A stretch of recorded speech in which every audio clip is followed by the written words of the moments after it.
Hey there, YouTube friends. History Mystery Man here, coming to you today from Troy, Ohio, here in Miami County. The beautiful Miami County Courthouse behind me, built in 1885. Troy is a super nice little town. You ought to see the little roundabout just a block away.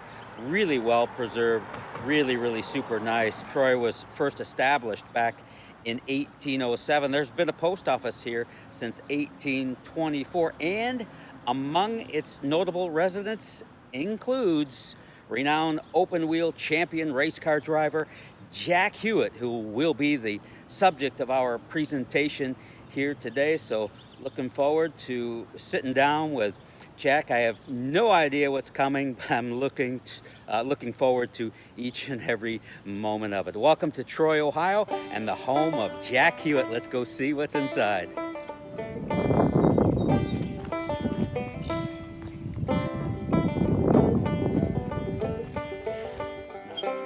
Hello, Mr. Hewitt. Come on in, man. How are you, sir? I'm good, thanks. How you doing? I'm fine. I'll shake your Sounding hand. all right? Yeah. That's It was simple, you know.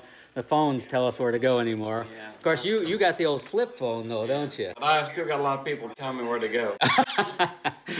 That's a perfect start. I'll take my. So this is where you call home, For just a little in the summertime. just in the summertime, because you're in Florida, aren't you? Yeah, Most yeah. of the time. I don't even want to see snow on a Christmas card. No? I hate that stuff. I've grown up with it. I don't. Oh, I like that. Keep life simple. Yeah. Words to live by. Yeah, she married me. She's living by it. How's she doing? She's doing good. Is she? Yeah. Now, you're going to be, if I have my math right, you're going to be 70 years young on July 8th? July 8th, yeah. Wow. Yeah. See, my birthday's July 8th. Our anniversary is July 9th, and her birthday's July 10th. Really? I get that stuff. That's out the of way. trifecta. That's when she told me hers was the 10th. I knew what day we was getting married right off the bat, and that way it's done, you know. I've never been to Troy before. And I tell you what, I was really pleasantly surprised. This is a beautiful little town. The roundabout and the courthouse down there. Well, you went downtown. Oh, yeah. Oh, yeah. I like to get ahead of it and see, you know, get some of the local flavor of where these racing heroes live. And, man, I tell you what, a super nice town. Yeah. Really nice. Funny. But it's a great town to live in. Yeah. Right now, it's just grown up. I think when I was in high school, it was 16 or 17,000. Now we're up to like 35. It's getting too big for me. Well, did you go to, I assume, Troy High School? Yeah. Right there by near the square. Yeah, on that side of the river. Yeah. I mean, the whole area is really super nice. By the way, you look really good, I might add. Thank you. Very youthful. Yeah. No, I'm serious. You look good. Can't slow down. Well, no, heck no. We get old. We get older, but we don't have to get old. Yes. How's that? When people get older, what they do wrong is they start slowing down. He said you should never slow down. In fact, you should speed up. What you need to do is calm down. Yeah. Well, I always said stress kills you. Well, I tell you, for me, So the race cars. yeah, I called Tony Stewart the other day and said, hey, what are you going to do if one of these guys don't show up for that SRX race, you know, his series that's coming up there at Eldora here in the end of the month? I said, well, I know a one-armed man that can probably do a 23-second lap around Eldora. So, you know, which I doubt if he'll do it. But if he would, I think we can still do it for them guys, you know, to make it look good and everything else. Yeah, I mean, you got to put your vote in. You know, what the heck? Yeah, at Put least your gotta hat in the take ring. it. Absolutely. Schrader's still doing it. Yeah. Why not Jack Hewitt? That's right. Well, Schrader's not quite as old as I am yet, but Well, he's getting there. Yeah, I think but- he's 66 now. he's still going. He's still Yeah. doing good. Him and Kenny Wallace both. Yeah, no doubt. Do you know Schrader? Oh, yeah. Yeah. The best quote that Kenny Schrader ever said for around us, of course, we raced sprint cars and everything together, but we was over at the mile one day for a press interview for the Hoosier 100, and they had the modified and the Silver Crown. Well, I had my two-seater over there. And somebody asked Schrader if he's going to get in it. And he said, I wouldn't get out of the electric chair to get in the back seat with him. So, yeah. Oh, that's a good one. Schrader's full of Yeah. one-liners that'll Oh, absolutely. knock your socks off. Well, so you look good. How do you feel overall? Great. I've got nothing to complain about. You know, we just,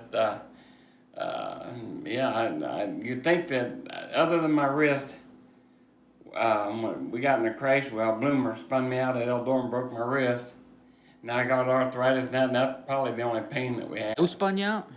Scott Bloomquist, Oh, the people's favorite. yeah. He Yeah. wasn't on the top of your list that day, I don't No, imagine. No.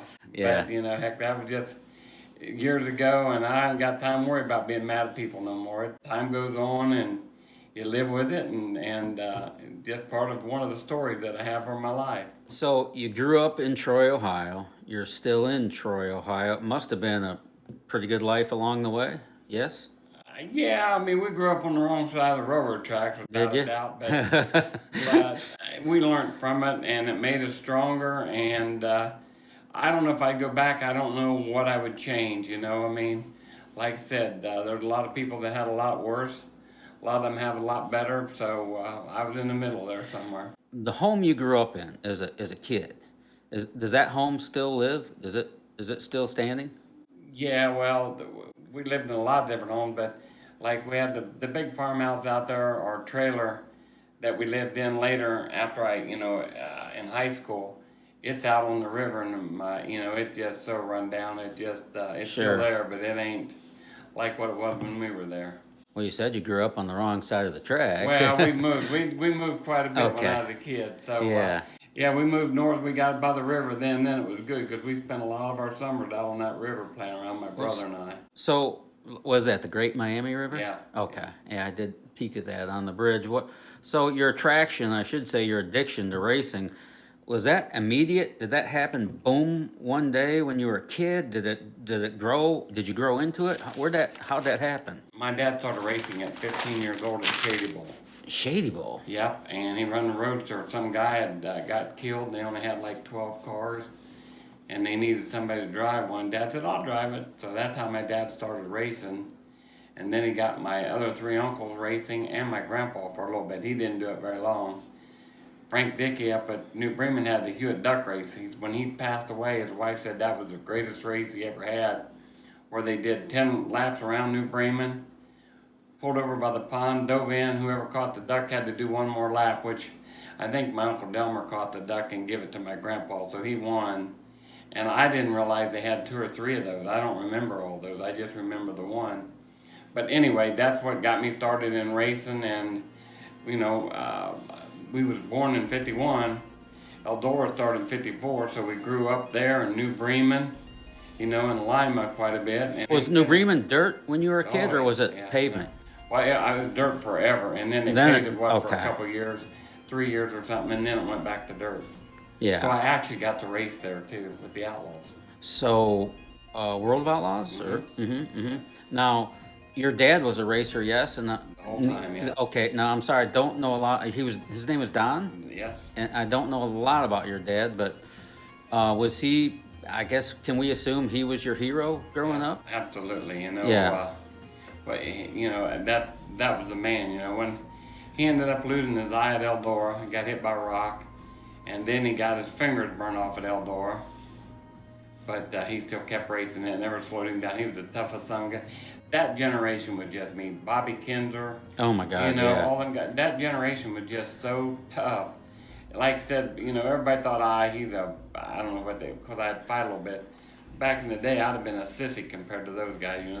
They endured so much, and there was no BS around then. Well, Bobby Kinzer was a hell of a racer. Yes, he was. I mean, were those men back then, back going before the full cages, were they just tougher? They were a different breed? What? I mean, they didn't have power steering back before the cages, skinny hard tires. Yeah.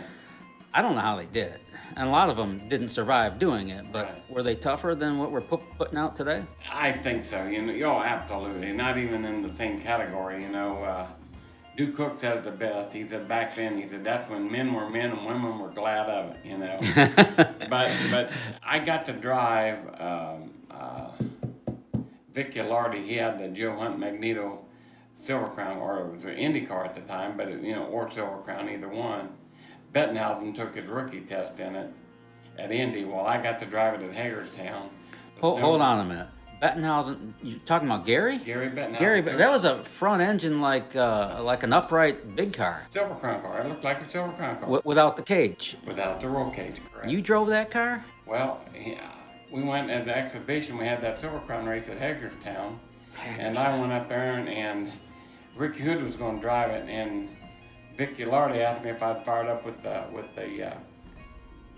four-wheeler. So I did. I jumped the bumper. You know, it had that one ring bumper. I jumped it, banged into that aluminum fuel tank, put a little crease in it. I felt terrible. But anyways, Ricky Hood was busy. We had qualified good. We was starting up front. Everything was cool for us. So they said, "Hey, you want to drive it?" And I said, "Absolutely."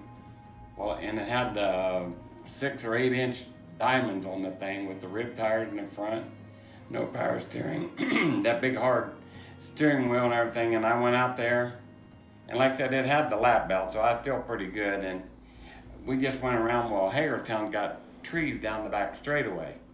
So I thought after about 5 laps, I said, well, I'm gonna let the old timers here, the offie, rip down the back straightaway. Well, I wanted to do it, but that was my reasoning. So I gassed it up down the back straightaway, coasted through the corner, down the front straightaway. I thought, well, I'll do it again. Well, when I hit it the second time down back straightaway, the race was on. And now I'm going as hard as I can go in this old race car. And I still think that it would have finished in the top 5 that night. The way, with the old tires, the ribs, everything, that offie just come off the corner on that drive. Whoa, it was an offie then too? It was fantastic. I mean, and the neatest thing, Vicky Lardy said, if you ever want to drive one of my race cars again, you just call me, because he was pretty happy with me, because we gassed her up. And I missed to go and take a ride in one of Foyt's Roadsters at Indy because we were racing, and that one made me sick. What was that? But you gassed it. And we gassed her up. I mean, I was racing, and well, we went to Loudon, New Hampshire, and I was going to get to drive Foyt's Dean Van Line's car there, you know. Wow. And that daggone Foyt bumped me, so I had to drive a dirt car, which I drove dirt cars without the roll cage, and I don't even have a picture of me in that car, unfortunately. But I did, you know, like I said, I got bumped by Foyt, so I guess that wasn't all bad. Well, so what was your first, what you would call your big break in racing, where you, I don't know if in the beginning you fielded your own cars, or which is super expensive doing it on your own. Did you get a break? Did someone give you a ride? Well, my buddy Michael Hoffman and I bought my first race car, and that was the middle of '73 after I got out of the Army. Then that year. Hold on a minute. You're an Army veteran? Yep, 71 to 73. I didn't know that. I'm old enough to be drafted. Yeah, I didn't. Well, how'd you stay out of Vietnam? They put me in surface to air missiles somehow. Surface to air missiles. Yeah, they knew I was clumsy and couldn't hear, so they kept me out of harm's way. So I'm scared now, Jack Hewitt, and surface to air missiles. On a tank. I drove the tank after that part. That's what I drove. Oh my gosh. Yeah, but we got out of the Army. Well, thanks for the service. Oh. I didn't know that. Yeah, well, Ricky Hood, nobody, you know, him and I was in about the same time, I think. Really? But he went to Fort Hood and got to where he could race, you know, and I hadn't started or established or nothing, so I was in Texas for a year and Colorado for a year, and it just stopped the racing. But when we got out, I was 23 years old. We started racing, and the next year. So you didn't. I'm sorry, I don't mean to interrupt you, but you didn't start racing until you were 23. 23. Now you compare that today when they're racing from 3 and 4 on and quarter midgets and the next step and the next step. When by the time these guys get the, just for an example, Cup, they've got 12 years under their belt. Yeah. You started at 23. I think Ferkel was 27 or 28 when he started racing. That's a different era. Yeah, absolutely. You know, but by watching them my whole life, I would go out and do things that I didn't know experience, you know what I'm saying, just from watching all those years that I was doing things that I didn't know what I was doing, you know, and listening to my dad talk. Well, my dad would drink a little bit. No, my dad drank a lot. And he would talk, and I would listen to him, and it helped me pay off. I made big jumps, you know. I got to where I could win a couple races right off the bat, and then, now I wasn't like everybody else went out and won everything right off the bat like that, but we started winning some races up at Fremont, and I started driving for Nickel Brothers, the famous Nickel Brothers out of Lima. At the 31 car? A yellow 31 or Everybody something? drove for them. Yeah. And John my dad- Hawk? Yeah. Yeah. Well, it was neat because it was myself, Jack Hodenshield, and John Hawk. Though they just put JH on the hood, you know, and it covered everybody. So if you had them initials, you had a pretty good chance of the ride. But then I think we went to, Brian and Chad Kimnall's dad, Flake, out of Fremont. We drove for him. And then we in '78 I went to California my first year. And I met a lot of people out there, and Perkle got me the ride for the Brandon Gillespie, and we finished fourth out there at the Gold Cup. It was the West Capitol Gold Cup. Very following year at Tognotti's, we got to go, and I had two friends from Troy here that was going to go, one from Pleasant Hill, one from here in Troy. We was going to Australia for a month because you could fly over for $785. Anyways, we had all our passports and our tickets bought and everything. And Mike Andretta, who was on the USA stock car team, had called me up and said, "Hey, you want to drive my stock car in Australia?" I said, "Man, I don't know nothing about stock cars." Oh, he said, "You can drive this one." So then I said, "Well, I don't know how to work on the thing." "Oh, you can work on this one." So anyways, he said, "We'll pay you, we'll buy your plane ticket, all expenses paid, and $200 a week," which for me just going over for a month was, a lot of money then. So we went to Australia. Everybody in Australia runs around the bottom. Well, not me. And even on the little tracks, I had them come up and compliment me after hot laps and stuff because I'd be rubbing the fence up there, and then my mouth a little bit got me, and so now next year we was on the USA stock car team. Well, I brought Charlie Swartz, which made it even worse. Him and I together made it twice as bad. And anyways, I'd say that helped me a bunch right there. Because now I was racing all year long. And I got with Dwayne Starr out of Tognotti. We won our first World Outlaw race out there at Skagit, and and that one probably helped as much. And then we got to drive for Doug and Joanne Howe. We got to drive for a lot of the good drivers back then, and that I think took us on our path. But now it took me clear to '82 before I won my first USAC race at Eldora in Johnny Vance's car, the Aristocrat car, and we went out in the heat race, and the left rear tire come off, and we flipped our butt off, and then we turned around, come back, won the B-main and the feature. Wow. So that didn't hurt me, just little things like that helped. My earliest memory of you is at Eldora. I think it was the early '80s or something. My memory could be off here, but I remember you driving. It was a white race car. It had light blue lettering, and I think it said Radio Hospital on it or something. That was Ralph De Palma's. Ralph De Palma's. Ralph, Dad drove for him. Now, Ralph De Palma won the Indy 500 in 1950. No relation, This is no okay. relation. Now, All right. Tony De Palma, who was with Hamp and Cody Swanson that won all those races, Yeah. that was Ralph De Palma's nephew. Okay. And he carried on the tradition of the Silver Crown, and he won a lot more. But yeah, that was Ralph De Palma with the Silver Crown car. Okay. Did you ever debate in your head about getting a real job, going to the 9-to-5 factory? Did that ever occur to you, or you decided, I'm going to do this racing thing and somehow make it stick, make it work? What happened is when I got out of the Army, I think I drew unemployment for 3 months. I just kicked back over in Ludlow Falls, Ohio, where the waterfall picture was taken. But then we turned around and I started building houses for Yates Builders out of West Milton, which is just 10 miles away. Well, I enjoyed building houses. It was just a good time. I was outside, and I went USAC, and when in 1976, well, then I got on the weekend and I'd make more money racing than I did working. I thought, well, man, this is pretty stupid. So I just quit racing. I quit working then, and we started racing, and that's what I did for a living my whole life. Did you ever question your career path? Like, why did I do this? Okay. I wouldn't change nothing in my life. You see my right side not working the way it is? For the things that I got to do at an age that I wanted to do them and did them, if I complained about anything, it would be terrible, because like I said, I've enjoyed every part of my life. There are some things you're not proud of, some things, but I survived it, and nobody got hurt, and things are good. I wouldn't change nothing. That's interesting. What your early rivals? Who were some of the drivers that kind of helped shape your career? The guys maybe you looked up to.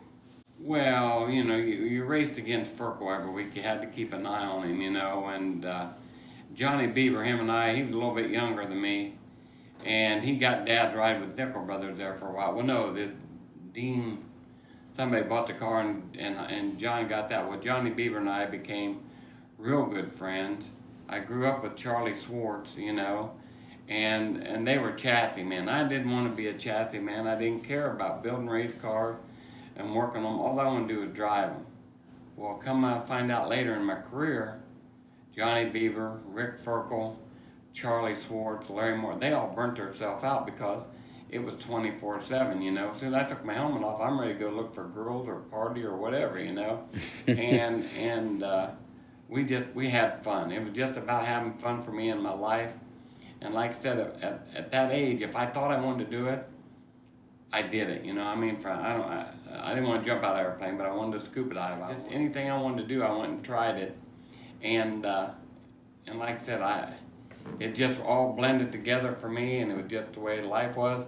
Then I got married, and we did everything about the same. But this time we had, my wife, and then we had our little boy, Cody. And you could just keep doing the same things over and over. And they was all much part of racing as what I was, Jody sold T-shirts later on, and Cody, one of my favorite stories for Eldora at Cody was him and Lee Jacobs, Kenny Jacobs' boy, was throwing rock into the Wabash, that little creek. They call it a river, but it's a creek there behind it. Mm-hmm. Well, Earl come up, and Earl don't like any of that, and he says, "What do you boys think you're doing?" And Cody, my boy, turned around, he said, "Don't worry about it." He said, "My dad knows Earl bald us."